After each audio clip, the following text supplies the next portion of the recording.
Beatrice Venezzi ha impugnato il recesso dal rapporto di collaborazione con il Teatro La Fenice. Secondo gli avvocati della direttrice d'orchestra, la risoluzione del rapporto di lavoro comunicata il 26 aprile dal sovrintendente Nicola Colabianchi è nulla, illegittima, inefficace e discriminatoria.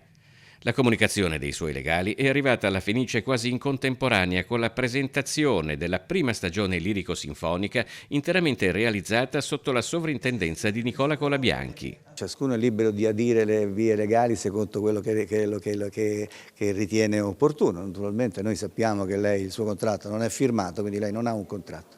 Sempre secondo la lettera inviata dai suoi avvocati, Beatrice Venezzi sarebbe venuta a conoscenza dell'interruzione del rapporto di lavoro attraverso gli organi di stampa. È falso, le è stato comunicato secondo tutte le vie diciamo, di legge come richiesto, è stato mandato una mail, un telegramma e una raccomandata, più di questo. Dice che non ci sono le basi per fare azioni legali contro la Fenice. Secondo me non ci sono assolutamente.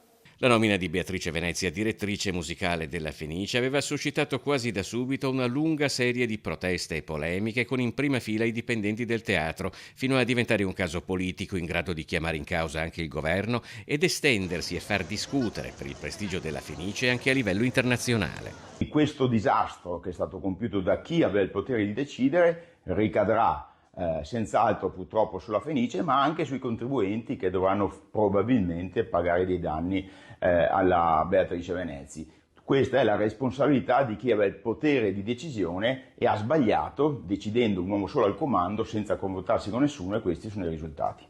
Colabianchi ha escluso in maniera assoluta la possibilità di un accordo economico con Beatrice Venezzi. Certo, ha aggiunto Colabianchi in conferenza stampa, saranno gli avvocati a indicare la condotta da tenere. Noi comunque, ha concluso, siamo totalmente sereni perché abbiamo rispettato tutto dal punto di vista contrattuale. Alla Fenice c'è fretta di voltare pagina, a partire dalla nuova stagione musicale alle porte. Sarà una stagione con molte novità, nel senso che ci sono molti titoli che non erano stati proposti da diverso tempo, e ci saranno appunto ciascun direttore artistico dà un'impronta alla propria stagione, quindi essenzialmente una stagione che comunque va a, diciamo, a soddisfare le esigenze, le richieste, i desideri del più ampio pubblico possibile.